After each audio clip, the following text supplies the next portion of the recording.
માધાપર નવાવાસ મધ્ય ભગવાન શ્રી રામ પ્રાગટ્ય શ્રી રામ નવમીને ભક્તિભાવ અને ઉમંગ સાથે ઉજવણી મોટી સંખ્યામાં લોકોએ આરતી દર્શનનો લાભ લીધો।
આજે ચૈત્ર સુદ નોમ એટલે ભગવાન શ્રી રામનો પ્રાગટ્યનો દિવસ બરાબર અમિતની અંદર ભગવાનનો બપોરના 12 વાગે રામ જન્મોત્સવ થયો હતો।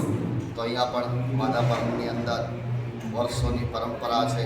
જ્યારથી રામ મંદિર બાંધવામાં આવ્યું છે ત્યારથી આ રામ મંદિરની અંદર સવારના શોભાયાત્રા નીકળે છે, મધ્યાહનના સમયે ભગવાનની આરતી થાય છે અને આ રામ ભક્ત દેશ વિદેશની અંદર પણ સાથે બધા જોડાયેલા છે।